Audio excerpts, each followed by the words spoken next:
Welcome to Planet Poetry. I'm Peter Kenny. And I'm Robin Houghton. And first of all, a big Happy New Year to all our listeners, as this is the first episode of 2023. And in this episode, Peter is talking to special guest Mimi Khalvati about her collection Afterwardness. We'll also look at this year's T.S. Eliot Award winner, and Robin goes back to 1985 and discovers, finally, Douglas Dunn. Takes me a while, but I got there in the end. Also, Peter and I do a little bit of small talk about our big plans for 2023. But before all that excitement, let's hear what Mimi Khalvati had to say to Peter.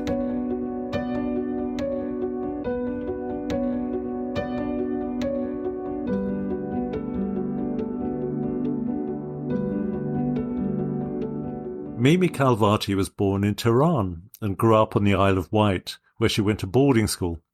After training at Drama Centre London, she worked as an actor in the UK and as a director in the Theatre Workshop Tehran. She has published 8 collections of poetry with Carcanet Press, including The Weather Wheel, The Meanest Flower, which was a Poetry Book Society recommendation, a Financial Times Book of the Year, and shortlisted for the T.S. Eliot Prize, and more recently Child, New and Selected Poems 1991 to 2011. Her work has been translated into 9 languages, and she received a Chumley Award in 2006. Today we're going to be discussing her exquisite collection Afterwardness, published by Carcanet in 2019. Mimi Khalvati, welcome to Planet Poetry. Thank you very much for having me, Peter. That's possibly the most exhausting introduction I've ever done. I think it's just that I've been around now for quite a long time. So, obviously things build up. Yeah, today we're going to talk about afterwardness, which is an interesting word. There's all kinds of themes in there about time and exile and identity, a thread of autobiography in it too. So maybe before we start unpicking it, could I ask you to read the first poem in the collection? Thank you. And you're right, it's probably my most autobiographical book, and the strange title, which is a mouthful, isn't it? It's coined by Freud, so it's even more of a mouthful in German, and I'm not going to even attempt to say it. But I sort of took it to mean something like, in retrospect, attributing meaning to early events in your life, especially if they were traumatic in some way. So this first poem that you've asked me to read is touching a little bit on that main early event in my life. When I was 6 years old, I was sent from Tehran to Shanklin on the Isle of Wight and to boarding school there. And I was alone on the flight, though I think I must have had somebody in charge of me. But I imagine I was like one of those children wearing labels, but I certainly didn't have family or anybody I knew with me. A sort of Tehran version of Paddington Bear or something. Exactly. I love that. And of course, at that age, I hadn't any idea what on earth was really going on. I had been told, you're going to England for an education or something like that. And I don't really remember being on this actual flight, though I vaguely remember the sensation. I really have no early memories of my first 6 years in Iran. But I have a sensation of sitting on this chair in the plane and not being able to see out of the window and not knowing what is going on at all. So that's the setting of the poem. And looking at the after effects of this event, I think one of them was a lack of curiosity. Because having started with those big questions like, why am I here? Where am I going? What am I doing? Where's mummy? And all the rest of it. I think I just grew up being so used to not having questions answered or not having anybody there to answer them that probably quite soon I learned to have just got used to not asking them or not even thinking of them. So all my life I've grown up with this astonishing lack of curiosity about my own life and quite often other people's as well. So there's a Farsi word here, kamar band, which is our English word cummerbund, which comes from the Persian, and it simply means belt. Questions. You're smaller than you were, or so you think. You don't remember sinking quite so low on other seats. Something has made you shrink, or else something has made the seat back grow. You're a normal child, if a bit bewildered, struggling to push the feelings down, the questions, the stillborn questions never to be answered, stretching to see a sky that simply darkens, flying away from all you know, with you and someone sitting next to you. But who? The only ones not gone or disappearing. It's normal to feel trust. And you do, don't you? Trust is a kind of seat belt, stretching, shrinking, a camad band. You'll soon forget you're wearing. That's such an amazing record of this overwhelming event of being a child moving from one country to another. The idea of the child shrinking, because when I first read that, I almost felt like it was almost like an older person feeling a bit smaller than they used to be. I think that's exactly right. Sort of more or less where I've got to now in my old age. But yes, it was a peculiar sensation, and I do remember that. There's an adult eye here, isn't there? That we're looking back at a memory, so it's almost like a memory of having that memory. That's so exactly right, Peter. I love that. That's very sensitive sort of response.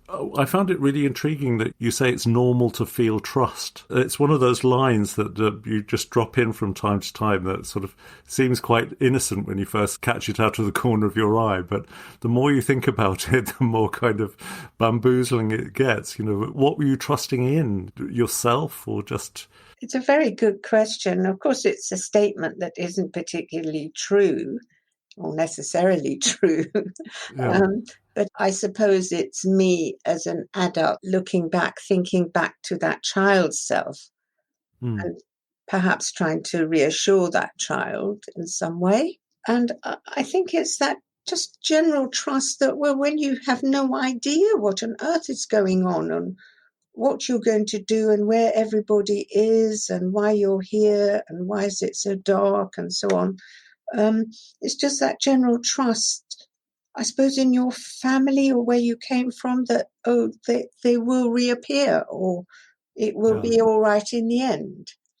Or even you are normal, and this is normal. Because I think that sense of or lack of normalness was quite strong in my childhood. Well, I'm not surprised. It sort of reminds me of... ages ago, I went through a phase of going through guided meditations. I remember at least 2 or 3 of these were about going back and comforting your inner child. It was all very kind of new agey and wow, so on. Is that what's happening here? There's a sort of comforting of that little girl that was put on a plane at such a young age. You know. I love what you're saying there. But it does make me laugh because also I'm quite allergic to that kind of stuff about, that new age. That's good. So it's quite funny to realise, oh my God, that's what I'm doing. I think in a way the whole book, and including this poem that I started with this one because obviously it was the first memory that I have, even if it is a memory or not. Or maybe I've just made it up. And it's the beginning of this whole experience of being sent to England and growing up here and so on. And I think the whole book was an attempt to explore and to speak for myself and to say what it actually was like for me, as opposed to, I think throughout all my life, I've slightly struggled with what people have assumed it was like. Yeah. Or, made parallels between, this experience is like that experience. For example, lots of children have been sent to boarding school, obviously, and there's lots of things we would all have in common in our experiences. But very few of them were sent to boarding school, say, without any language, which was very important to me. I didn't have a word of English. Oh, And gosh, of really? course, Yes. nobody in school in Shanklin spoke Farsi. And also in the holidays, I never went home. Mm. So I very quickly forgot not only my first language, Farsi, but my family, my country, everything. So in that sense, do you see what I'm saying? That the experience of being at boarding school was not paralleled by other No. people's. And I think this has been a running sort of theme in my life, that partly I go along with other people's assumptions and images and apprehensions or misapprehensions. But I think I've just got now old enough where I'm just saying, oh, come on, woman, for goodness sake, just say it like it was for you. You know, that's okay. Yeah. You can do that, you know. One of the fascinating things about Afterwardness is that the form, this beautiful form that continues through the book, which is Petrarchan sonnet, and it gives the whole collection a kind of real unity. Now, I'm not a great expert on Petrarchan sonnets, but I vaguely remember poor old Petrarch having all these lovelorn feelings for this woman, Laura. But there is something about the form that maybe has got that kind of, the seeds of that yearning for something unobtainable in it. I saw Carol Ruman said in The Guardian that the Petrarchan sonnet echoed in the collection's title poem the formal structure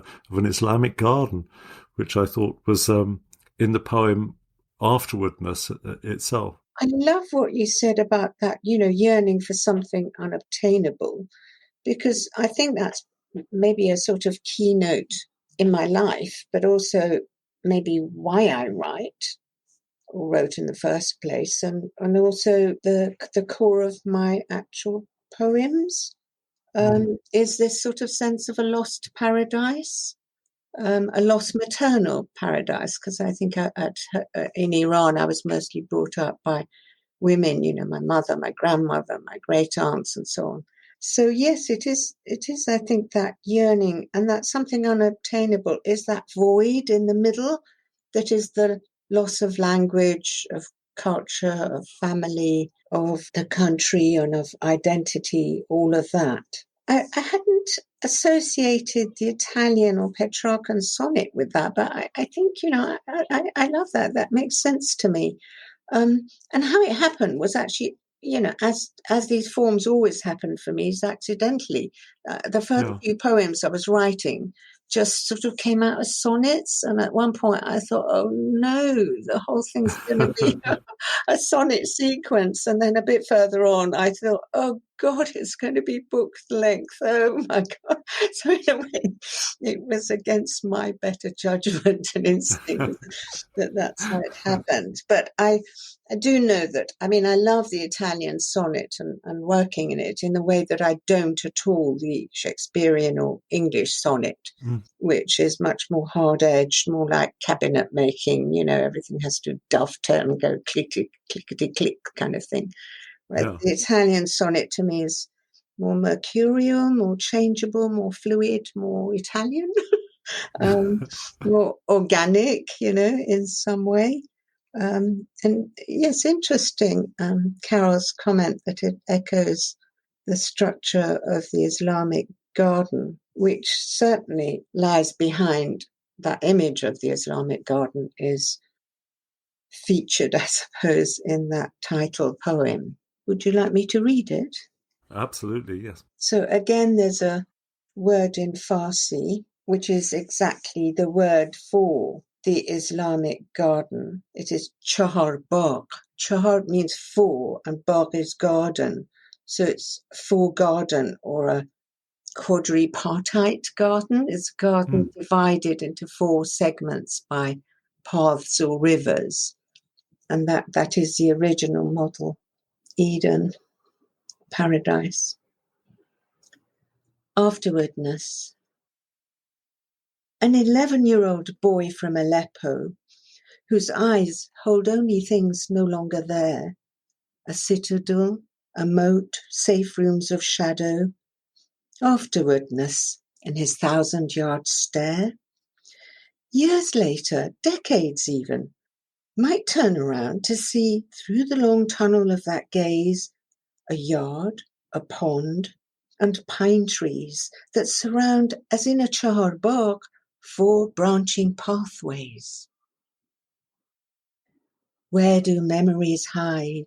The pine trees sing. In language, of course, the 4 pathways reply. What if the words be lost?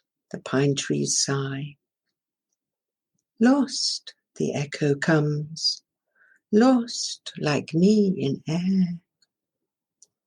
Then sing, the pathways answer. Sigh and sing, for the echo, for nothing, no one, nowhere. I love the idea of memory as hiding in language. And there's that thing from your own life of losing a language and how that kind of affects your memory. And the end of the poem, this idea of lost, the echo comes, lost like me in air, which picks up on the sort of flying away or flying into this new life. But this idea of speculating also about this 11-year-old boy from Aleppo, what kind of memories he'll have in the future.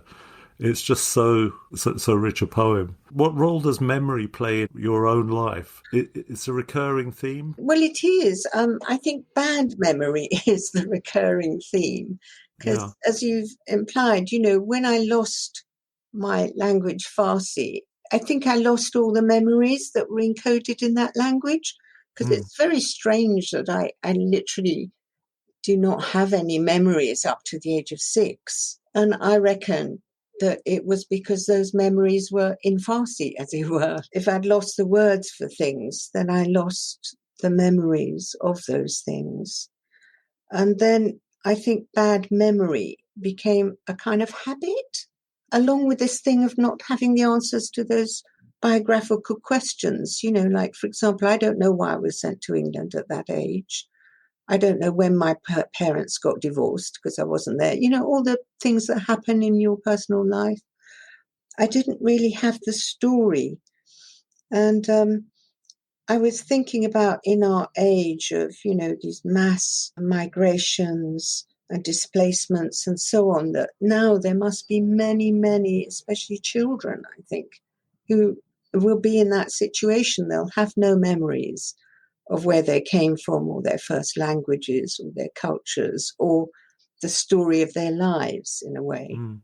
So my question also is not just to mourn all that as a loss, but to ask, well, now that we think having stories are so paramount, to tell your story and be heard, but what if you don't have that story to tell? How then do you still give value to your life lived? Because it isn't a life with less value because you can't remember things. So in a way, these are the questions that lie behind this book.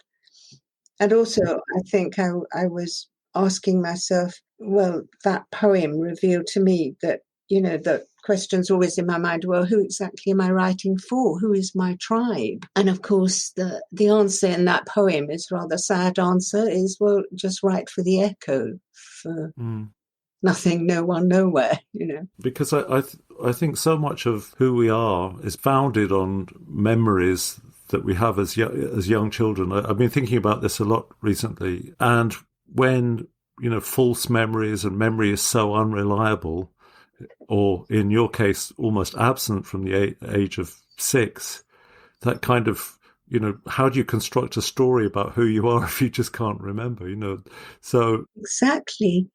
And in a way, this book, Afterwardness, is like, right, this was the point, that departure into another world, that I start my story. What's fascinating about it to me is that this kind of half-remembered hinterland, as it were, keeps informing and intruding, but often in non-verbal kind of ways, in just images and so on. Yes, that's exactly right, Peter, because it's not all memory that's lost in that way. It's actually just more like factual memory or chronological memory or biographical memory. It's not memories of, as you say, images, sense memories. I still have very strongly Yeah. I can remember the smell of something or the touch of something or the look of something, but I can't attach it to its context. So it just floats around in a void.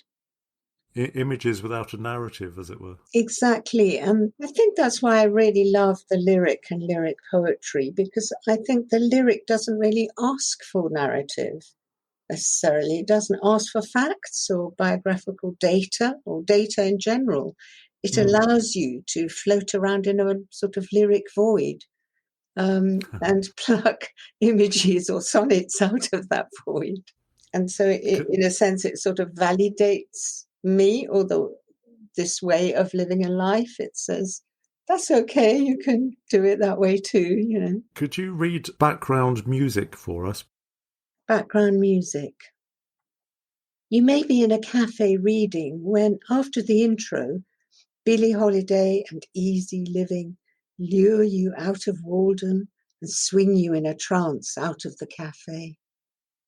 You may be watching Sean Evans as Morse, mostly to marvel at the mimicry of his body language, so like John Thor's, when you're torn away, this time by Puccini, away from the spires of Oxford to fall as Tosca falls, defences fall, that your heart breaks open a dungeon door, and griefs, like prisoners crouched on the floor, bestir themselves, and infant griefs, like dolls, sleep through a bell that tolls and tolls and tolls. Well, it's almost quite gothic at the end. Yes, We're getting... it is. I think But that comes from Tosca.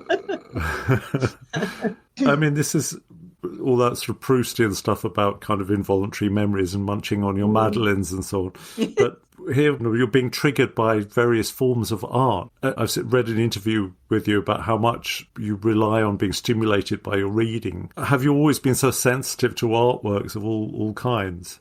When I was a kid, I was very much a sort of bookworm. I used to read a lot as a kid. But I liked all the arts. My school, my boarding school, girls' school, was very much arts oriented, So I played the piano and I did elocution and drama and, did painting. So I was quite into all the different arts. And it was like, what will you be when you grow up? And I never quite knew which of the arts I would follow.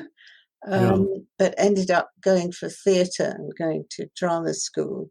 The Impressionists, I love the artist Vuillard. I have used one of his paintings as a cover for 2 of my collections. And I very much connect with his work. He painted from memory, and his work has got that weird kind of slightly blurry, slightly askew quality that visual memories have when you don't quite remember things quite right. At times you can't quite tell, is that somebody's elbow or is it a lamp? I love that quality. And nothing is in the foreground and nothing is in the background. Everything has equal status, if you like. So yes, basically, I do enjoy the arts. I think they are spaces in which to lose oneself, and being lost is my natural habitat, I think. I don't have a very strong sense of self. So if I'm somewhere where I can just be lost, then it just feels normal. You were mentioning that you can't read or write Persian and speak it only poorly in an interview I read. But there's a poem in here, The Introvert House, which seems to suggest there is a cultural identity that still exists despite not having the language. Would you read The Introvert House for us, please? The Introvert House, I didn't know this, but I was excited to discover this is an architectural term for houses that have that central courtyard. So common it's an in actual... Spain or Iran. It's an actual thing. Yeah, so it's where the house is built around that hidden central courtyard that's walled in, the walled courtyard, which in itself is, again, that original model of the Garden of Paradise. So it's a little echo of that. The Introvert House. At its heart, the pool, the blue rug of sky. In the middle of my room, the Gilim with its fish and fowl. My propensity for arranging furniture, it would seem, in lines around the walls, leaving the floor alone as the focal point, may be due not to some dullness in the soul, but more to workings in the bloodstream, some residue in subliminal memory of windows that look forever inward, galaxies that spin on carpets, geometric rows of turquoise tiles ablaze with symmetries inherent in physics, avans, porticos of gardens brought indoors. A Sufi's verses. I had to look up what a kilim was, which is a woven carpet. Yes, and an avan, as like in the mosque, is like a kind of niche in the wall. Mm. This is a fantasy, Peter. I think this house. It's like my hoping that some of this culture is in my bloodstream and not knowing if it is or not, but fancying it to be so. When you were in your 20s, you went back to Iran for a while, didn't you? What was it like for you as somebody that was born there, but then going back as an adult after all this kind of interlude of Englishness? Well, it was really, mostly it was incredibly embarrassing because, Right. because I think most of the time I was so embarrassed not to know my family. I'd literally have to be introduced. This is your grandmother and this is your aunt. This is when I was 17. And embarrassed not to speak Farsi, and then just embarrassed to be so out of it and fish out of water kind of thing, though everyone was very understanding and kind and loving and welcoming and generous. But I just did find it somewhat excruciating. Do you think an artist can ever feel completely at home anywhere? Do you need that sense of kind of otherness wherever you are? I hear constantly writers saying that their home is in the language.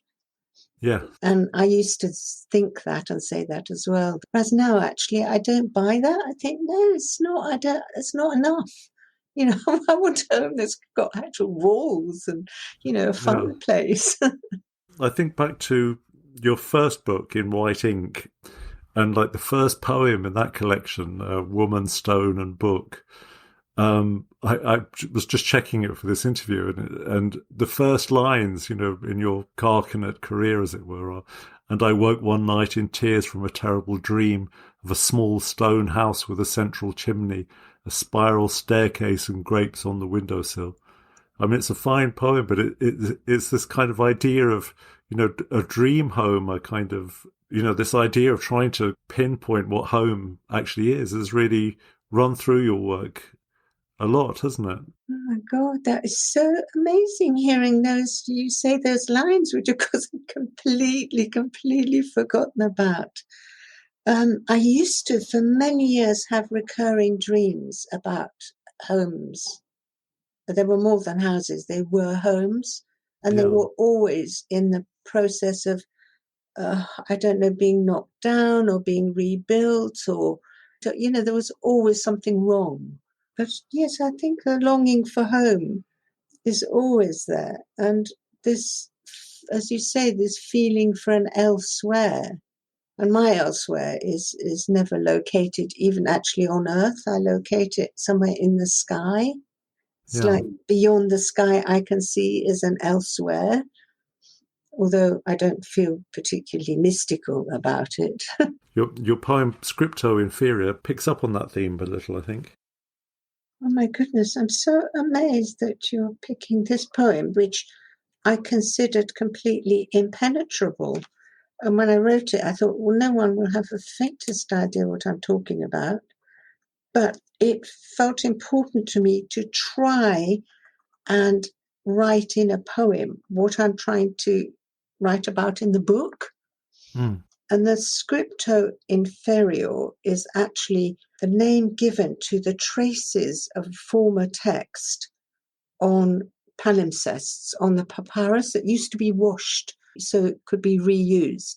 But when it was washed, it left those traces, which I'm correlating in my mind with my life, my early life, or my culture, or my background. Scripto inferior.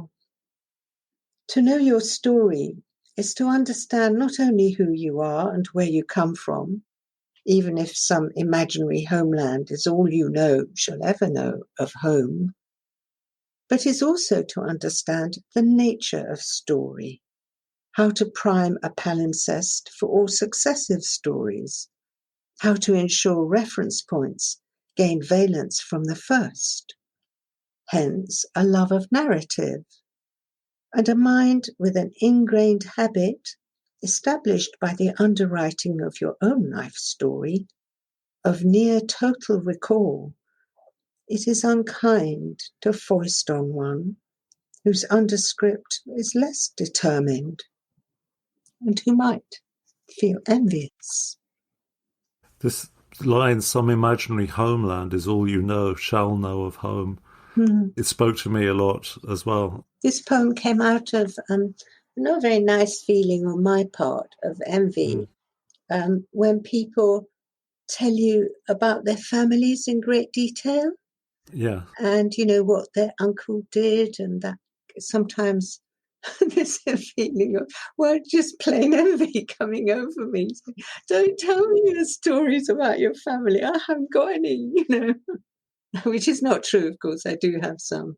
When I read this, it made me begin to wonder if there were two parallel Mimis in a way. You know, there was you, Mimi, and poet Mimi, that were slightly different things. You know, that there was this kind of underscript, and then there was the poet Mimi rewriting things over the top of it. Does that make any sense to you? Nobody ever has said anything like that to me in my life, but it makes so much sense. And I think part of my struggle is trying to bring the two together. I think I'm beginning to do that in this most recent book. I don't think I've done anything like that in the previous books. Yeah. But it's a bit late in the day, isn't it?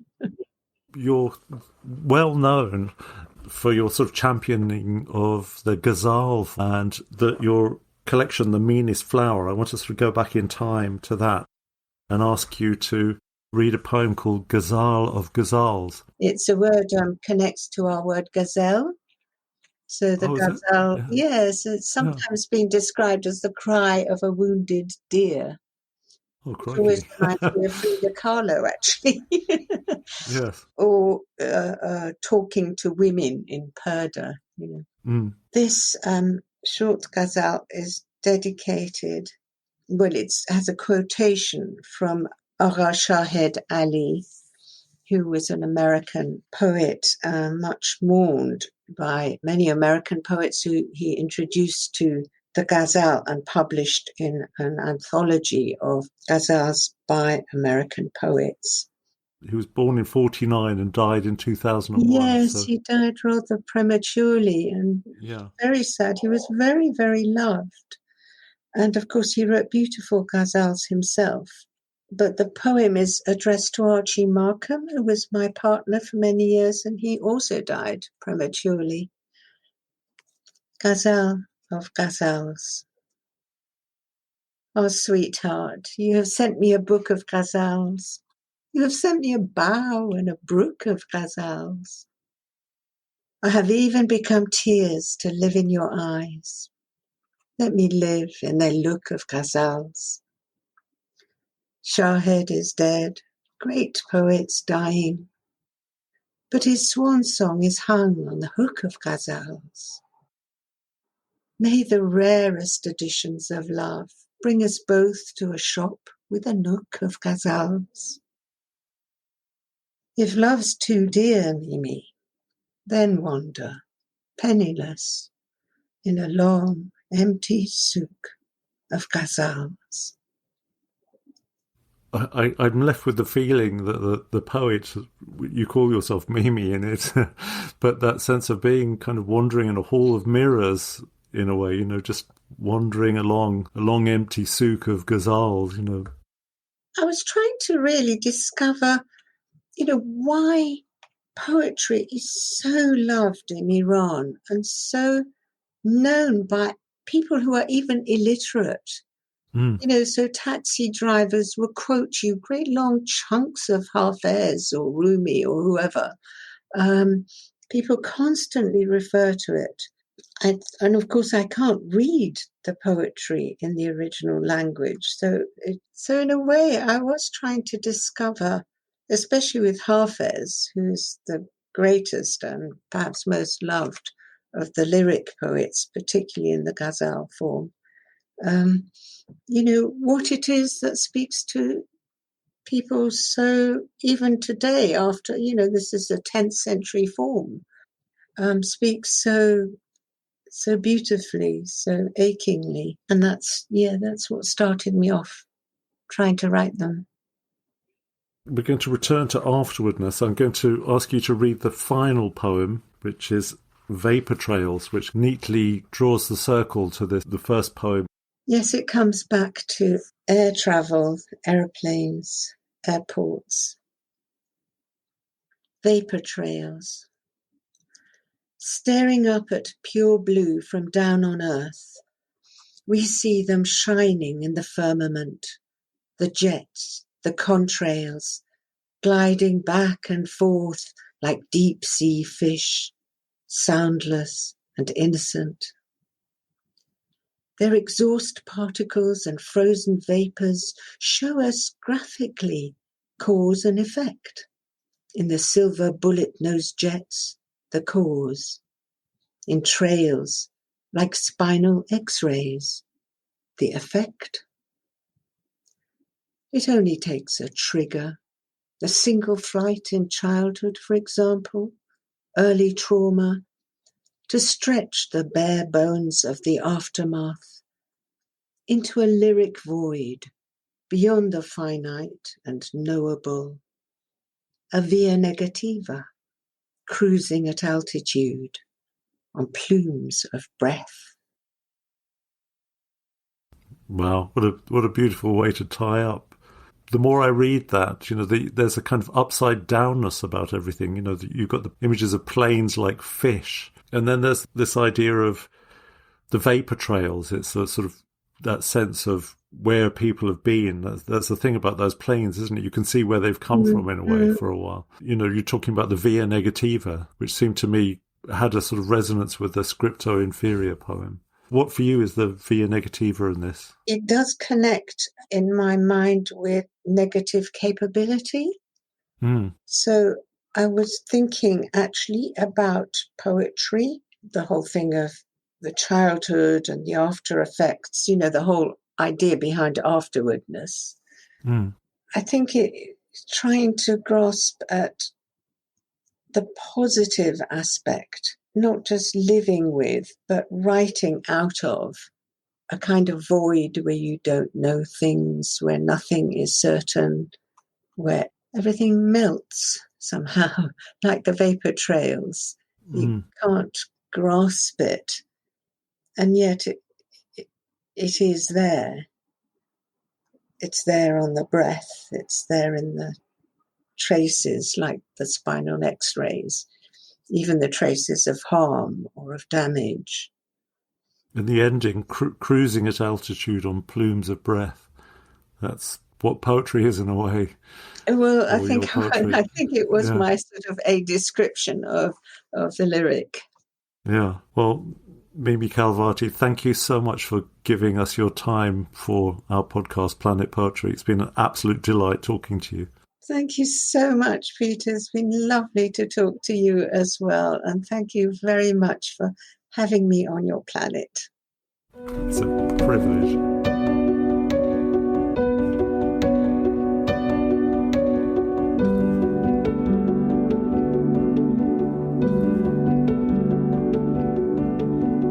That was an extremely interesting interview, Peter. I sensed that, you and Mimi had a really nice chemistry going on there. I used to know Mimi back in the very late 80s and early 90s, and she was just beginning to get rolling on her career then. And I remember seeing her in all kinds of unlikely venues, being really charming and kind of professional and lovely. And I knew her quite well. And we hadn't spoken because I had this kind of hiatus from poetry for at least a decade. And I hadn't actually had a conversation with her for about 30 years. And it was so lovely to talk to her, because I've always kind of followed her career. So it was a bit of a reunion. And that probably explains why we were so smiley on it. Well, I mean, it's fascinating also to me because my only meetings with Mimi have been in the context of being in her workshops. Rightly have a reputation for being extremely challenging, but in a positive way. But I would say she's kind of the proverbial iron fist in a velvet glove. So you don't go to a Mimi Khalvati workshop unless you are absolutely confident in yourself and able to take the knocks. Oh, really? But this was fascinating. I like the way she set the scene at the beginning by explaining about how she travelled over to England when she was very young. And I was really fascinated by this idea of, she said she grew up used to not asking questions. She didn't have a curiosity. She kind of just accepted what was going on around her without really understanding any of it. And I feel like maybe that's, and clearly, the fact that she brought that up quite early, it's like that's a key to the work under discussion, maybe in this book or maybe generally. From that child's perspective, a sort of self-protective thing, isn't it? You don't ask questions because you're either not going to get any answers, or what they will tell you is too stuff you absolutely don't want to hear. Yeah. Afterwardness does come from Freud. One definition of it is that memory is reprinted, so to speak, in accordance with later experience. And I suppose she had to, without her family around her, you sink or swim, to use a cliche, but it sounds like she built a great resilience in herself. One of the things I found about her writing is that there's a quietness about it that you sort of have to tune into it in a way. But I'm finding it so rewarding. Afterwardness has become one of my favourite books of recent years. Really? Gosh. It's working that tooth of all these parts of her culture and her past and things which have been forgotten and she's lost the words for and all the rest of it. And actually, she's reconstructing in the poems of Afterwardness a kind of, building this identity for herself again, or reclaiming her own story. And yet she's built this really varied and fascinating career and life, hasn't she? I mean, I didn't realise she'd been, she was an actor and a theatre director. You had a really interesting discussion before the poem Background Music where you were talking about the idea of the half-remembered hinterland that keeps intruding. And Mimi talked about how she feels factual memory goes, but not senses or images. And that's what I liked Background Music. That was the poem that she read after that, wasn't it? Being in a cafe and then suddenly you're hearing Billie Holiday in the background and it just swings you, she says, swing you in a trance out of the cafe. Or watching telly, even watching Morse. Yeah. And hearing Puccini on the score and that taking you off to another place. Being triggered by moments of art, just being surprised by that. She was talking about a painter, Edouard Vuillard. That's Vuillard. Well, I didn't know about, but the idea of him painting from memory. Like painting from one's own memories of the past. Yeah, rather than sitting or actually painting what's in front of you. Mm-hmm, mm-hmm. And in a way, I thought her choice of that painter for a couple of her book covers, including Afterwardness, is that kind of retelling of memories in a very sort of vivid and unusual way. And I think this was it. The poem at the end that Mimi read, Ghazal of Ghazals, I really liked that. I wouldn't say I was a big Ghazal fan. It's ridiculous. How can you say you're not a Ghazal? It's just a form. So obviously that's a ridiculous thing to say. But generally I sort of see the Ghazal in the title and I'm a little kind of preconditioned in some way. But I really enjoyed that. And it wasn't interesting that she said that, in Iran, a lot of people know ghazals. They can sort of just, taxi drivers can kind of quote them like taxi drivers in Italy can sing snatches of Verdi. I suppose that's the kind of thing, it's as much popular culture. And that in itself was interesting to me, the fact that, any country where literary poetry, shall we say, is known and quoted by the man in the street always amazes and delights me. Yeah, so lots came out of that interview, so thank you for that, Peter. Good one.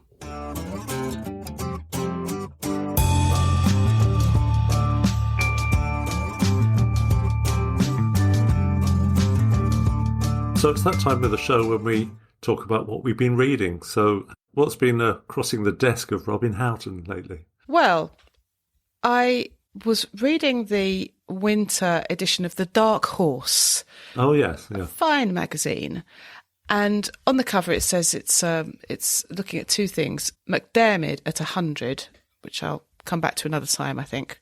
Yeah. And a Festschrift for Douglas Dunn. Now, I had to look up Festschrift. I didn't know what it was. Do you know what it is? Some kind of celebration?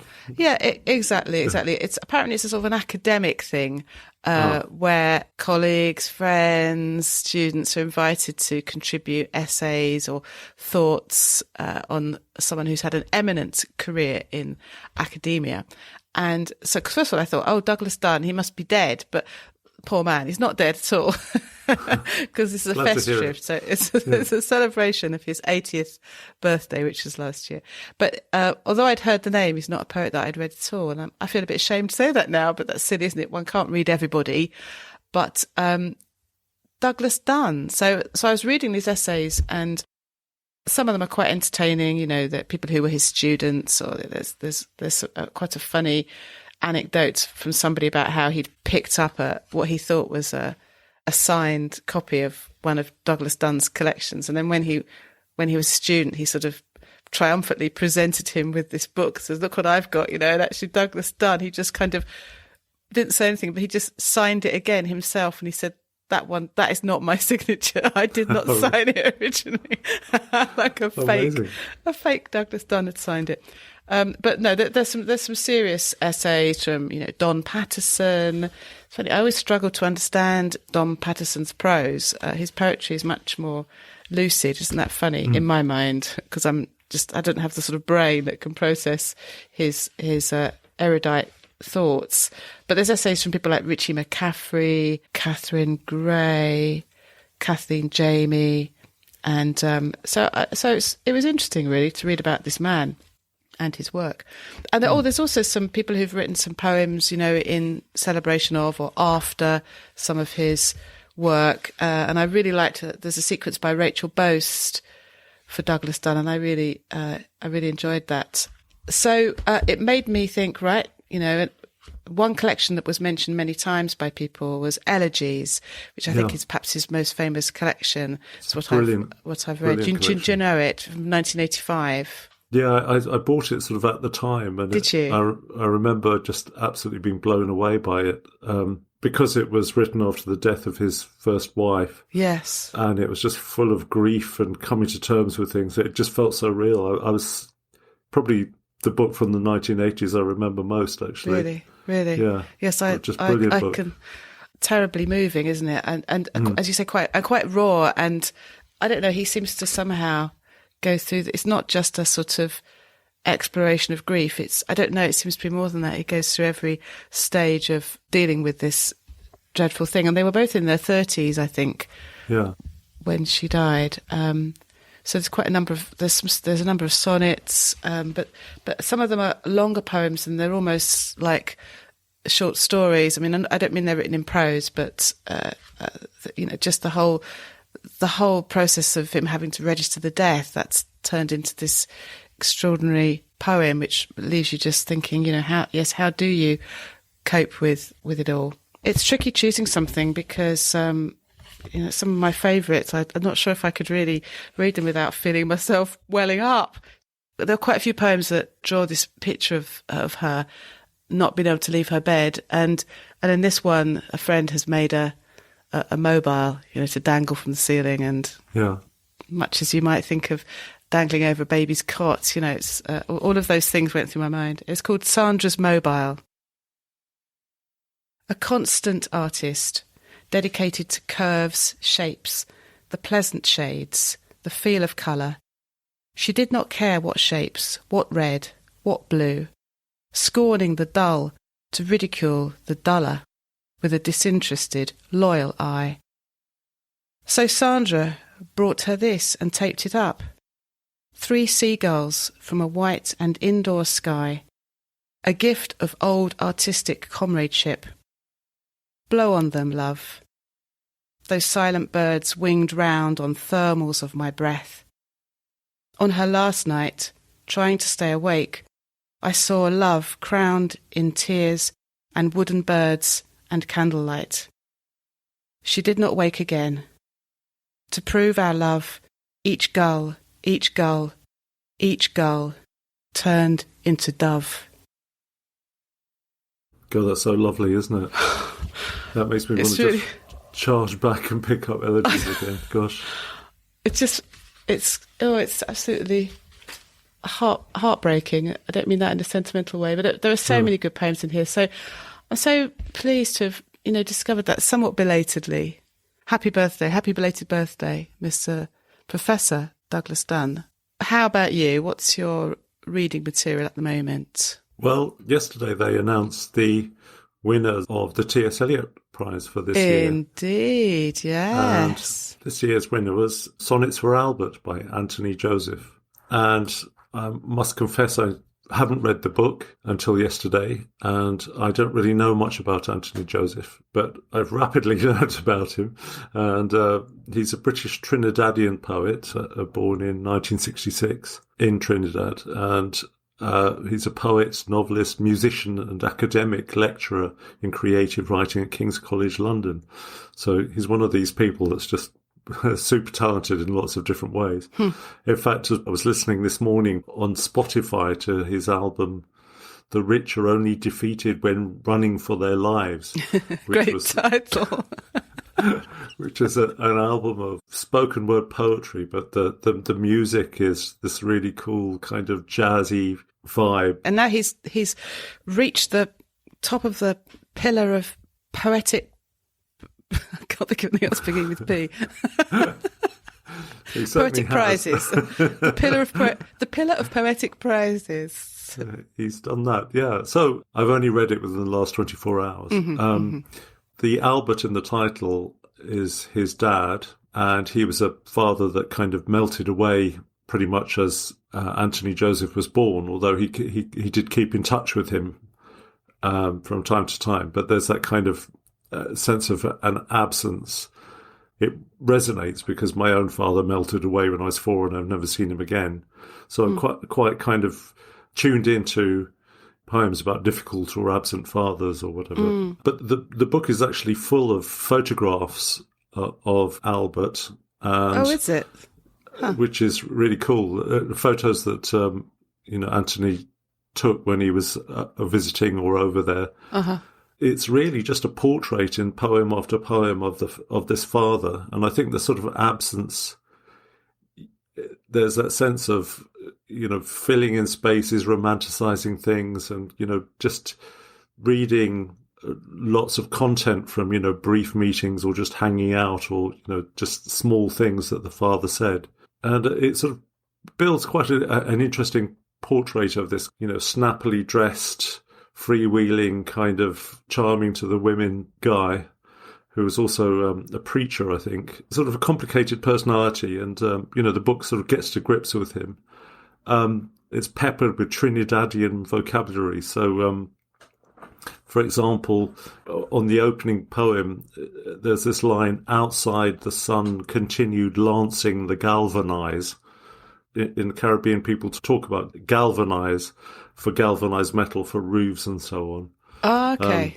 So you get this, the sun continued lancing the galvanized, a really interesting kind of formulation that wouldn't, yes, unless you'd had that sort of background, just wouldn't have been, available to you in your mind, probably. I think because I was really kind of looking forward to an exploration of the subject matter and it all being difficult and thorny, even though the cover talks about, these difficult emotions and things, I didn't think it really got to grips with things for me. But then I think the second time I read it, I began to feel very differently about it. It's tricky, isn't it? Because, when a book wins a prize like that, suddenly there's a huge amount of expectation. If you'd have read it beforehand alongside the other candidates, you might have had a different impression of it. But it's quite a hefty weight now for it to carry, isn't it, to any reader?